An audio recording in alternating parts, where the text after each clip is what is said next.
Click the links if you want to. Why don't small comics creators team up to save on shipping? Print and ship 2 to 3 books at once? There are dozens of active campaigns, so why not try something crazy like print 2 books together? Shipping really annoys me. Thank you for the recent Bitchute subs. Fascist Dinosaur. So you had 1956 Turok, which was fun dinos and Indians, but there is no fun in Drumps, America. You know, I think that is why, yeah, that's what I'm talking about. Why you don't see soy people smiling in their Twitter icons. They always have this disgusted smirk, half constipated grimace thing going on. I think they're afraid that if they smile, the other angry, brainwashed Bolsheviks will single them out and yell at them. They have no reason to smile when literal demons from hell run the government. Yeah, this is the original 1956 issue 1, fantastic comic book. Commies never seem to be happy. It's like they're just mentally ill, depressed people who want to make the rest of the world as depressed as they are. I don't think many of them are real commies. They're driving around in their cars, talking on their smartphones, virtue signaling about socialism. But they're kind of content and it's not going to happen in their lifetime. And, you know, first you're thinking the phrase would be driving around in their BMWs and talking on their $1,000 smartphones.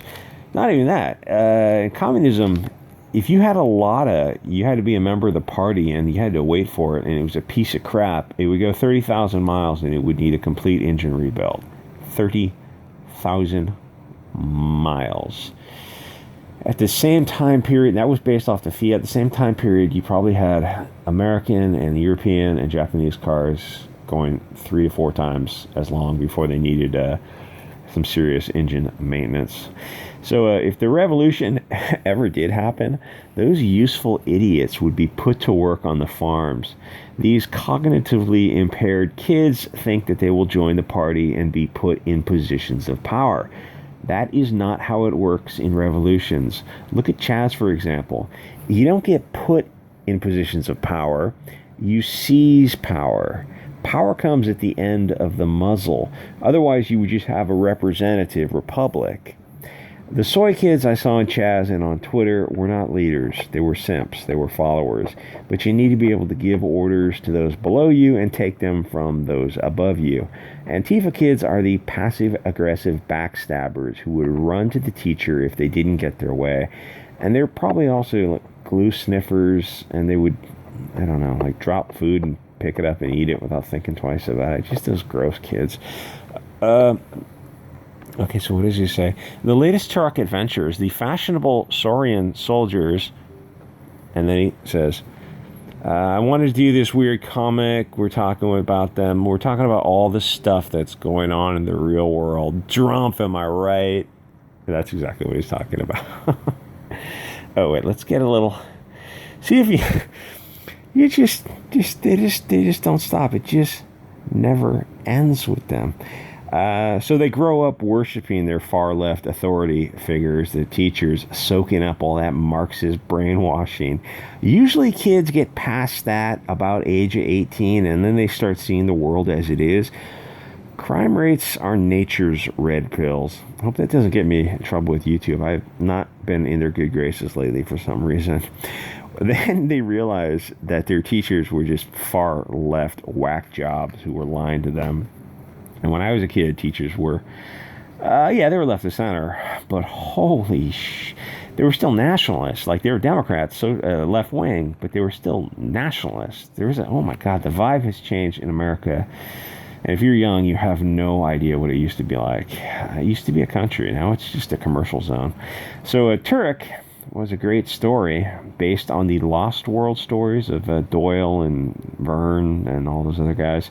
You had 2 Indians that get trapped in a valley with dinosaurs and Neanderthals. They had all sorts of adventures fighting dinos and trying to find ways to escape. Then I saw the 27... Oh, yeah, that's the skull's head or death head or something on the collar of the Hugo Boss uniform. Come on, man. This is stupid. Okay, so you get the 2017 version with Chuck Wendig and Aubrey Sitterson of 911 fame. What a pig lover Aubrey Sitterson is. And Chuck Wendig, in case you don't remember, he's the guy who opens his mouth in photographs and just kind of says, insert your big beefy manhood here. I guess that's what he's saying. And then you have the 2019 version, and there are no surprises with SJWs. I wonder if I'll get in trouble. You're not supposed to attack people on YouTube anymore, but honestly, I think I'm like a month away from getting kicked. So you don't get any surprises with SJWs. If they could surprise you, they wouldn't be SJWs. They literally can't surprise you because they're almost following a formula. It's gotten to the point where if you just show images of characters in comics, I can tell you who the protagonists and antagonists are. When I say blonde man bad, I'm not referring to Trump. If you see a blonde, blue-eyed character in a comic, they will be the most despicable, vile, violent monster. Every single time, almost to a mathematical certainty. Even when it's a group of vaguely Europeans, the blonde, red hair overrepresentation is nuts. You will never see dark-eyed or dark-haired Italians, Portuguese, Spanish, or Greek in comics because that confuses their narrative. They're so serious about the hatred that instead of showing black hair, they'll hide it under a hat or make them bald or gray-headed. Once you start noticing it, you'll never unnotice it because obviously they can't make every character blonde because it would just be ridiculous, or red-haired, especially red-haired, because you realize how rare red hair is. Blonde hair is actually very, very rare too. Those are both rare things. Even in America, those are still pretty rare. So they can't do that in every single bad character, make him blonde, so they'll simply shave his head and make sure he's got a hat. Or they might make the hair, auburn, with some blonde highlights, or they'll put it in shadow so you can't see it. They will bend over backwards to hide it. It is the creepiest stuff ever. Oh yeah, that's Turek. That's him. That's the American Indian. Because why not?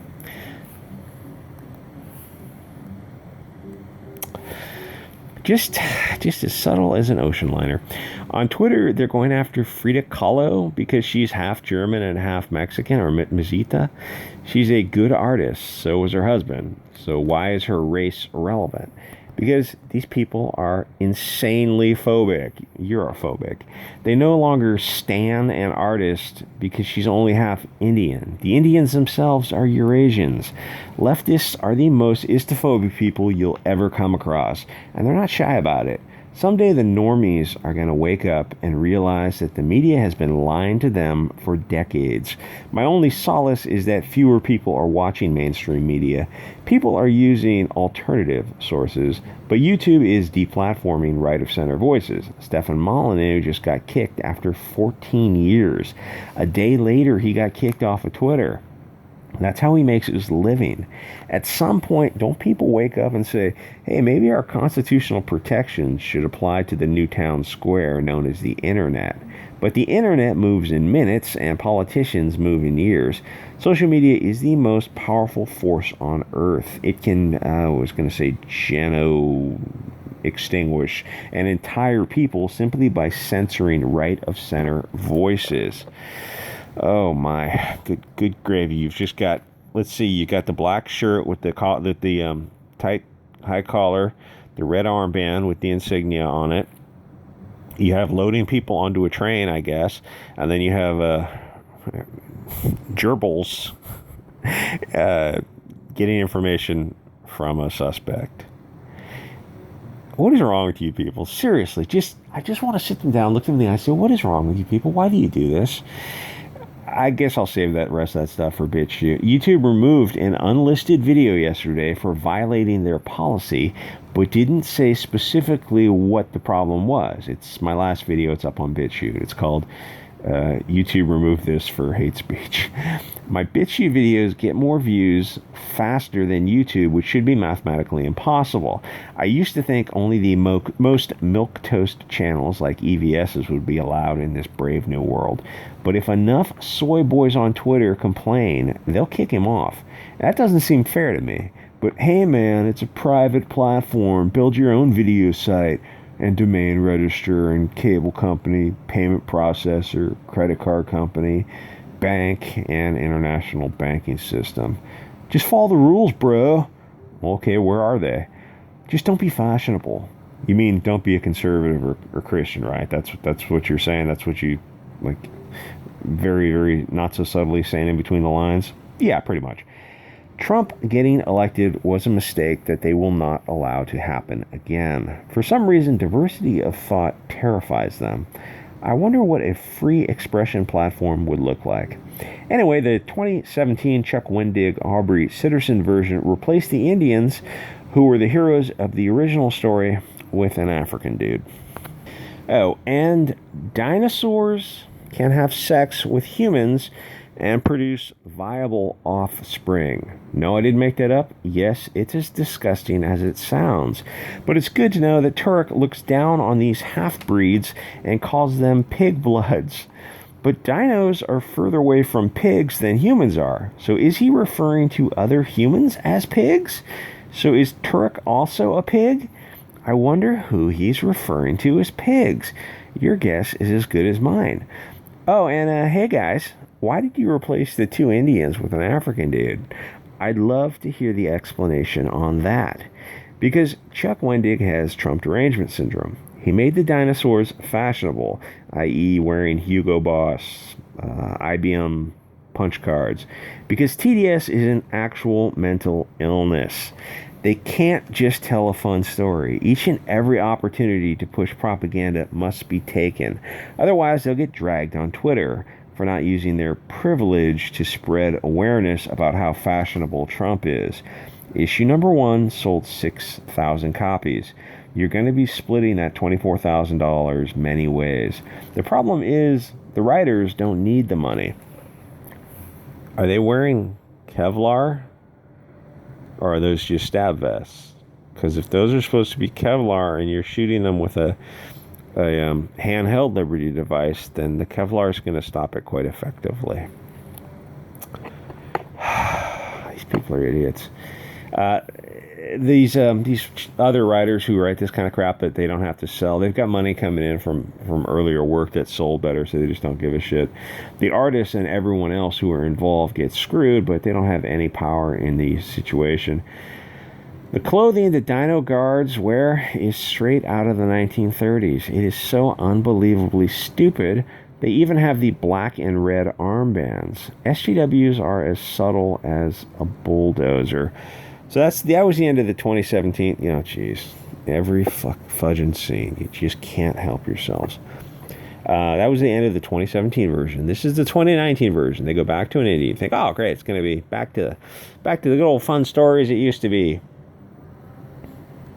I'll let you soak in that scene for a sec, because you couldn't be further from the truth. Another thing I noticed in SGW stories is divergent groups of people rising up against authority. I have seen that, and the theme of the newfound family made up of very diverse people. They will commonly show people mocking the idea of the nuclear family and leaving it behind for some new family of shared ideology instead of blood. It's little subtle digs like this. The writers think they're so subversive. 2 in the stunning, 1 in the brave. The World War II imagery in the comic is just so over the effing top. I think even a child would quickly get bored with it, because it's been done to death. This one group of people have been used directly as the antagonists or as a not-so-subtle stand-in for them since comics began.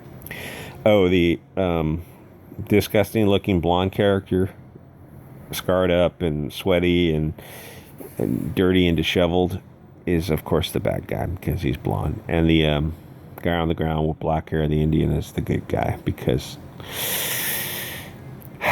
we live in a world run by jokers. Communism and the peaceful religion are completely ignored in comics. Since 2016, it got so much worse. I would love to write comics just to introduce some real diversity and make the communists the bad guys. You have people in cages and on trains, and you get red and black symbolism. Just stop. This crap is why it sold 2,000 copies by issue 5. Nobody wants this. Not even Antifa kids are buying this. 2,000 issues. You guys can't even get out of your own way to tell a good story. You just have to keep grinding the axe in 90% of comics. For comparison, you got this 2019 version where they bring back the two Indians, but this time it's back to your basic SJW storyline of blonde man bad.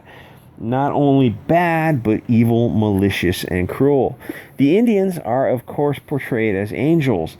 That isn't actually anything close to history. The settlers got a bad rap by modern Marxist professors. The Indians needed diversity, so the English helped culturally enrich them. The Indians were hardly as peaceful as they are portrayed by modern commies. Besides, I thought they wanted diversity and open borders. If you want diversity, you will get a clashing of cultures. Because as it turns out, different groups of people hate each other. That's what the Europeans and Americans are learning now. The way to make this comic racially neutral is just have another Indian tribe fighting Turok. Because and what's the other guy's name? Andor? Or he's something like Andor. Because Indians fighting Indians is what happened. They fought each other all the time. They also struggle, snuggled, and tortured each other. They would kidnap women to use as sex slaves. They would cut their Achilles tendon so they couldn't run away. If a woman cheated, they would cut her nose off. Your average soy boy Marxist professor goes real light on those facts. But of course, if I say pussy, like Ron Marz, wouldn't have Indians fight each other. He would get destroyed on Twitter. And he doesn't want to destroy the narrative of F. Blondie. It's just the bad guy. Just looking as disgusting. They even gave him vampire teeth. Just disgusting, dirty, shadows on the faces. Brutal, just a brutal savage. And in comparison, the Indian is clean and calm and cool.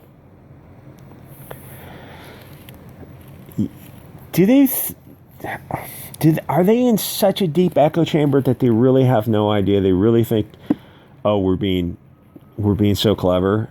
Can you really? Come on, seriously, bro. Yeah, like every opportunity to show hair color, it's always going to be light hair color. Light hair color. Look at this. Okay, this is a great scene.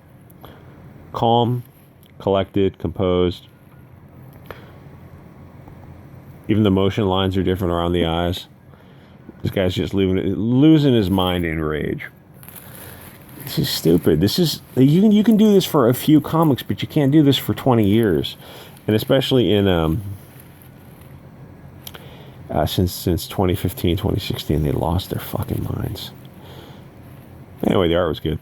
Anyway, like, comment, subscribe, guys. If you want to help support the channel, you click the links. Thank you to those who have recently supported the channel with your artwork, your money, sending me comics, and the recent Bitchute subs. That's been very cool. And like I said, get on Bitchute because they're getting rid of people one by one so you don't migrate off the platform.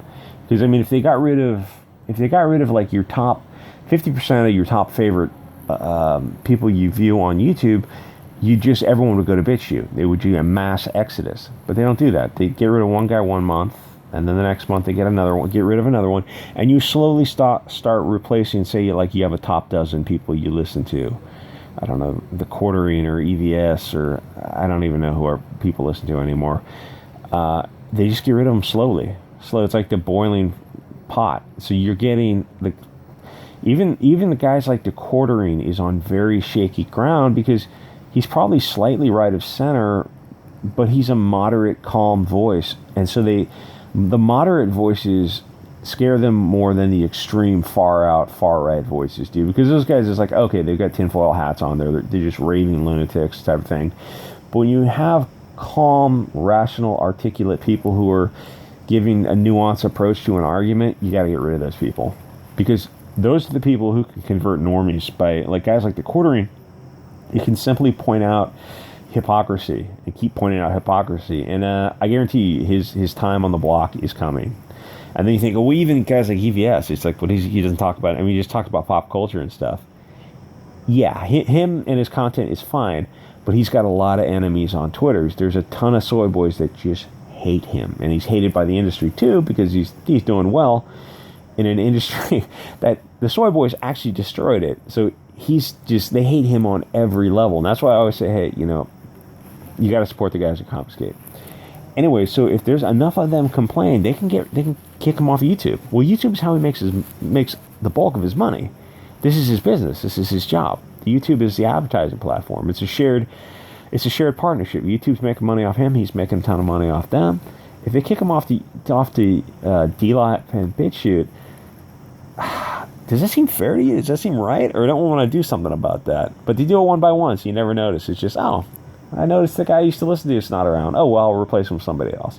Anyway, like, comment, subscribe, guys. I'll see you all next episode.